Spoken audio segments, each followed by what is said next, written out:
Big ബോസിൽ നിന്നും ഈ ഒരാഴ്ച പുറത്താകേണ്ടിയിരുന്ന ഒരു മത്സരാർത്ഥിയല്ല നെവിൻ. ആ വീട്ടിലെ ഏറ്റവും മികച്ച ഒരു എൻ്റർടൈനറാണ് നെവിൻ.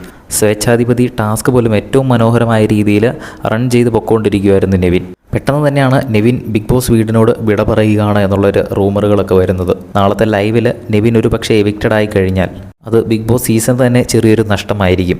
കാരണം നെവിൻ എൻ്റർടൈൻമെൻറ്റായിട്ട് കോൺട്രിബ്യൂട്ട് ചെയ്യുന്നത്രയും അവിടെ വേറെ ആരും തന്നെ ഒരു കോമഡി പറയാനോ അല്ലെങ്കിൽ പ്രേക്ഷകരുടെ മനസ്സിലൊരു ചിരി ഉണർത്താനോ നെവിൻ്റെ അത്രയും ആർക്കും തന്നെ സാധിക്കത്തില്ല എന്നാണ് എനിക്ക് തോന്നുന്നത്. ഇനി വൈറ്റ് കാർഡുകളൊക്കെ വരണം. നെവിൻ്റെ ഒരു കുറവ് ആ ഒരു വീട്ടിൽ എന്തായാലും കാണും.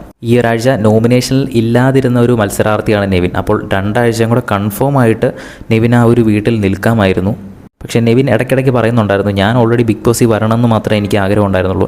ഇനിയിപ്പോൾ ഈ ആഴ്ച എനിക്ക് പുറത്ത് പോയാലും എനിക്ക് യാതൊരുവിധ നഷ്ടങ്ങളും ഇല്ല, എനിക്കൊരു വിഷമവും ഇല്ല. കാരണം ഞാൻ ഓൾറെഡി എനിക്കിവിടെ കയറുക എന്നത് മാത്രമായിരുന്നു എൻ്റെ ഒരു അച്ചീവ്മെൻ്റ് ആയിട്ട് ഞാൻ കണ്ടിരുന്നതെന്ന് ഓൾറെഡി നെവിൻ പറഞ്ഞു കഴിഞ്ഞു. അതുകൊണ്ട് നെവിൻ പുറത്ത് പോയാലും നെവിന് വലിയ നഷ്ടം തോന്നത്തില്ല. അതുകൊണ്ടായിരിക്കാം ഒരു പക്ഷേ നെവിന് എവിക്റ്റ് ആയേക്കാം എന്നുള്ള ചിന്തകളൊക്കെ വന്നത്. എന്തായാലും നാളത്തെ ലൈവിൽ പ്രധാനപ്പെട്ട സംഭവങ്ങൾ നടക്കുന്നതെല്ലാം തന്നെ നമ്മൾ അപ്ഡേറ്റ് ചെയ്യുന്നതായിരിക്കും. അതൊക്കെ കാണുന്നതിനായിട്ട് നമ്മുടെ ചാനൽ ഒന്ന് സബ്സ്ക്രൈബ് ചെയ്യുക.